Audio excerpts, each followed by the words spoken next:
Gray. Good evening. It's 8 o'clock at night, Saturday night. I'm gonna get going here. I haven't whipped up my lather yet, so we'll start on that and I'll let you know what's been going on. Using a, too close, Paladin, the briar color. Beautiful, beautiful. I am tired and I want a cup of coffee and then go to bed. Coffee doesn't keep me awake, doesn't do anything for me at all except make me hot if I drink too much of it. So we're going to do the Cafe au lait soap from Ariana and Evans. Just got here in my bowl, been soaking my brush while I took my shower. So it's been a long week and a long day. The long week, lots of work stuff that was not usual to deal with on top of normal work stuff. Went into this weekend pretty tired. Not going to get into that. So, big adventure today. My wife is a huge Disney fan. I like Disney. I tell you what, I've said this before. I like the Disney brand. I think I even said this in a video. For some reason I like the brand. I don't care so much for Disneyland. I mean, it's fine. Some of the rides are fine. I'm not into I hate roller coasters and stuff. And I can't do the ones that go around and around because I get motion sick super easy. Which means I also can't do the motion rides. So I'm pretty limited on the rides. Anyway, getting sidetracked. But I think the brand, I don't know. It just makes you feel good and looks cool. And who doesn't think Mickey's cute and just, I don't know. A lot of stuff about Disney. I'm sure that in the corporate world or something, there may be cutthroat and all that stuff, but just the fonts that they use and the care and thoughtfulness they put into the experience that people get and stuff like that. Pretty cool. So anyway, she's a member of the Disney fan club, D23, called as such because the Disney brothers came to California in 1923 to start their first company. And I guess twice a year there's an opportunity for club members to sign up for studio tours of the Disney studios. I found out today there's only 2 ways that you can get, I feel like I'm a little close, let me back this up. I feel like I'm a little close. Only 2 ways you can get these tours. One is when they open them up to the club members, like I said, they're twice a year. You do them for a couple of days. It's one of those things where you got to hop on and they're sold out within like 5 minutes and stuff. Or Adventures by Disney. And so, again, not to get into too much detail, if you don't know, Disney's into tons of stuff. And they do special experiences all over the world. It's kind of like, you can go places with a tour group. Disney will do that, so you can imagine the cost of doing that through Disney. But again, you can also imagine the quality that you're getting through Disney. Anyway, they've got some package where you get to do this. I won't go down that road about Adventures by Disney. Anyway, that's the only 2 ways you can get in on this. I'm gonna be using my Super Speed. It's loaded up with an Israeli Platinum, or Israeli Persona blade. Almost went with the Asylum RX. Didn't shave, we just flew down and back in less than 24 hours, so we were not gonna check a bag. So I didn't take my shaving stuff. So got some whiskers going on, but I'll also shave tomorrow morning, so I don't need a super close shave. So anyway, we flew down last night. Try not to get into too many mundane details. To breakfast, had some time. The tour wasn't until 2. Again, they were sold out within minutes, so that was the only spot she could get. So we drove just 10, 15 minutes away, Universal Studios, and just did their city walk, which is all the shops and stuff outside of the park. They had some Days of Our Lives event, the TV show, and like all the stars were lined up and people were hooping and hollering, and it's just one of those things where, of course, to me, I don't know them from Adam, so I really care less.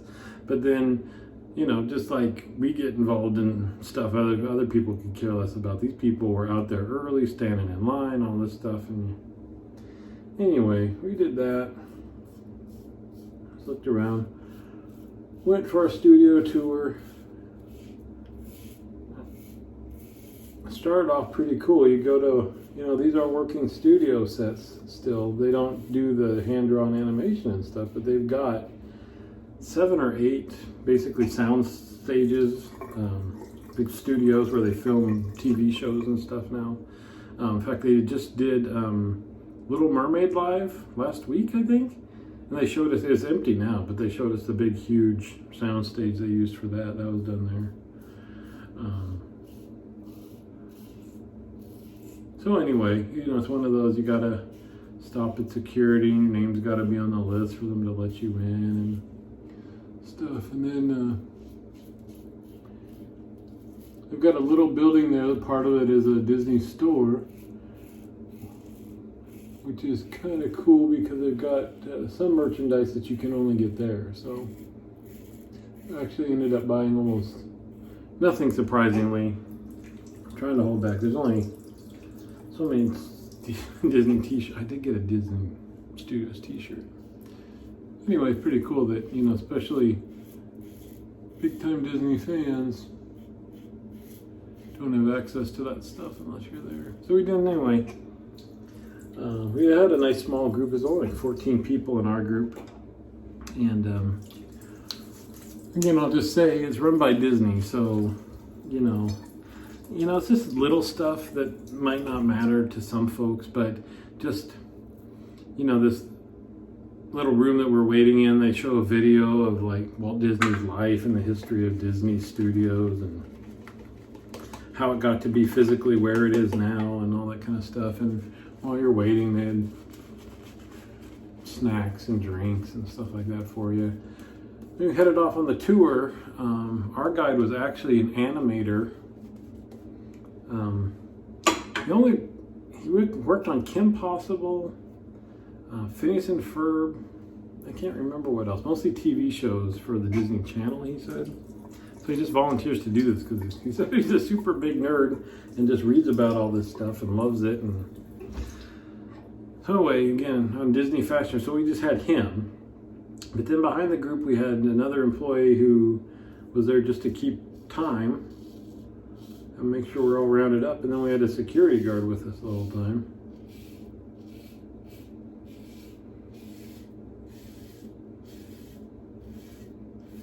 But then it was just cool. We didn't go inside tons of buildings.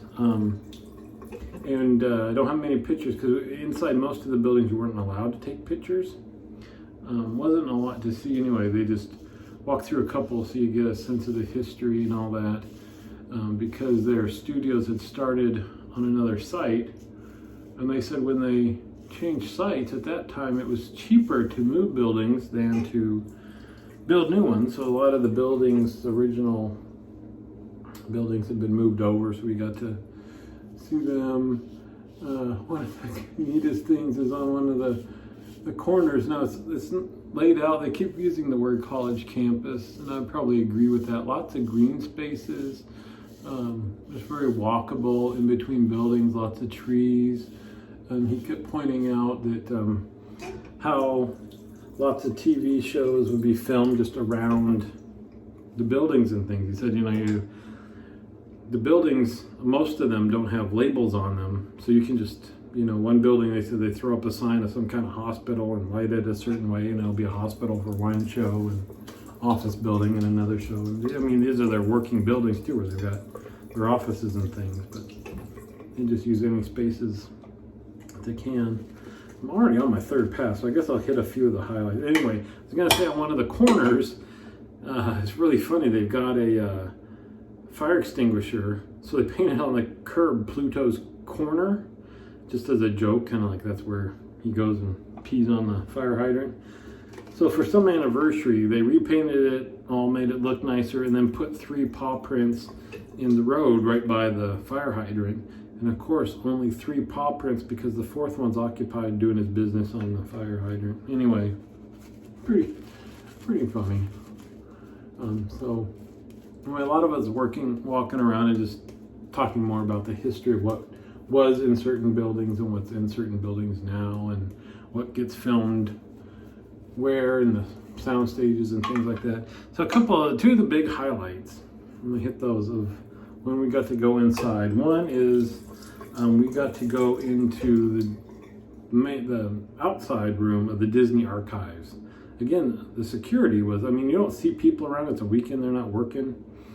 But of course you had to badge in to get into this building, but then into this room was a whole nother security thing. Somebody in that building had to let us in, even though we had a security guard with us. Anyway, it was cool because they set up displays of Disney memorabilia, and they said that they change it about once a month. And so what they had out there, coolest thing I thought was we actually went to Disneyland, not too long ago, about maybe a month ago. And they had redone Pirates of the Caribbean, updated it, got rid of like the winches and the men chasing the women and all that stuff like that. But they had the most popular winch. There's a red-headed winch. If you've ever been in Pirates of the Caribbean, you'll probably remember her. She was there. They had the red-headed winch. So they had the sign from the ride, winches for sale. They had treasure chest from the ride.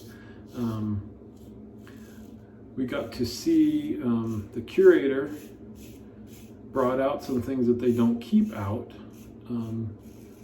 So we saw the very first day Disneyland ever opened up. It was not open to the public. It was open half a day to the press. So they had an invitation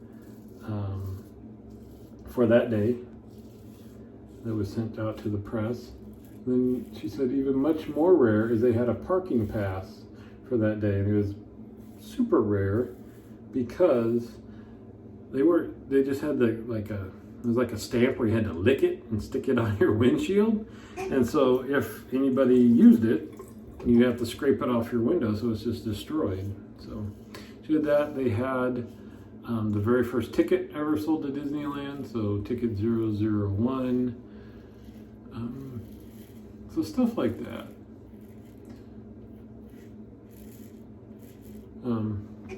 So that was all pretty neat. Some of Walt's personal memorabilia, like his first name tag, and back then they just had numbers on them. They were metal, and so his was number 1. So some other stuff. They had one of the Oscars that Walt Disney won, and we got to hold that, so I got my picture holding an Oscar, which was pretty cool. So anyway, going to the archives was pretty sweet. They had, I guess they do paintings of Mickey Mouse for anniversaries, and so they had a couple of those in there, the original paintings that were done for his portrait. Anyway, so that was one of the big ones. And then the other big one is we got to go into another building where Walt Disney's office was. Apparently after he died, it sounded like it wasn't used for a couple of years, and then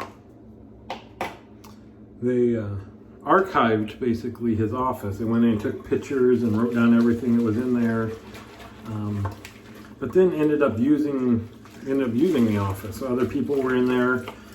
They changed some of the layout stuff, and so at one point, during one of the changeovers of the presidents, they weren't going to use the office, and so they took that opportunity to renovate it and put it back into the state it was, move the walls back where they were and all that kind of stuff. And they had kept all of Walt Disney's stuff and recreated it. So we got to go in there, and again, it was a pretty big deal. They wouldn't let you carry backpacks or water or anything in those rooms. We had to split up into smaller groups. And I thought and they had special tour guides just for that part of the thing.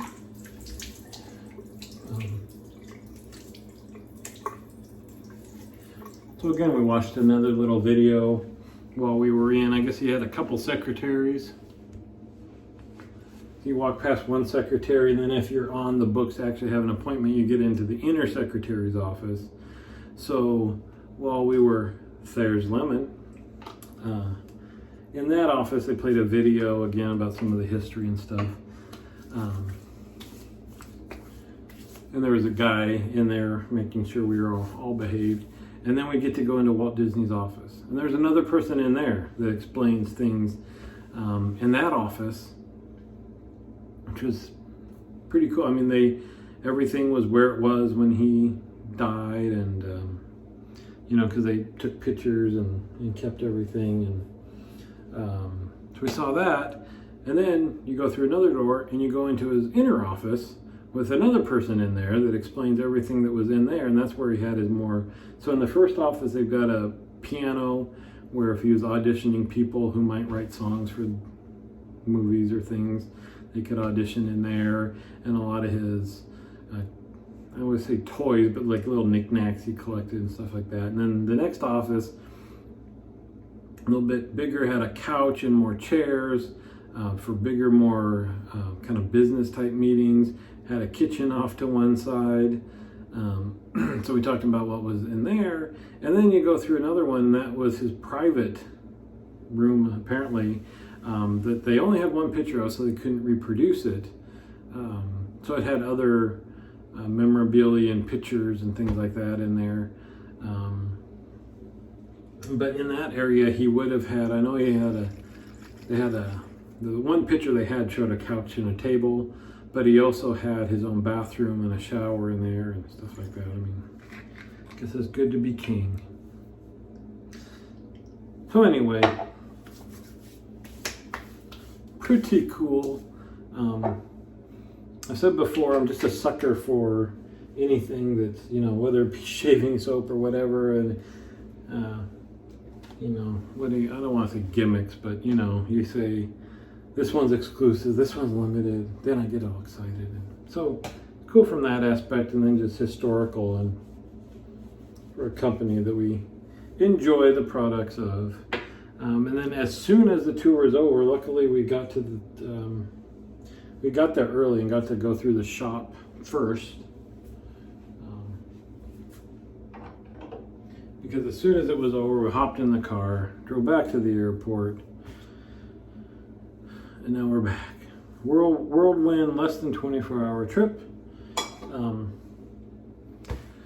I'm sure you can Google, and in fact, I know you can Google some pictures from the tour. Like I said, when you're in the other buildings where they do the drawings and things like that, it's kind of weird that you can't take pictures because we didn't go into offices.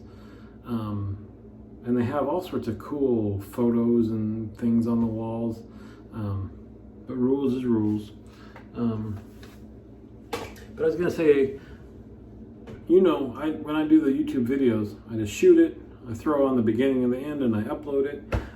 If I was more facile with this type of thing, then I'd be putting pictures up and all this stuff, and I'm not. So you'll just have to live like we were just sitting and chatting about it at work, and then you can go look it up. Anyway, we're back. I'm tired. Into the shave. See you on the forum.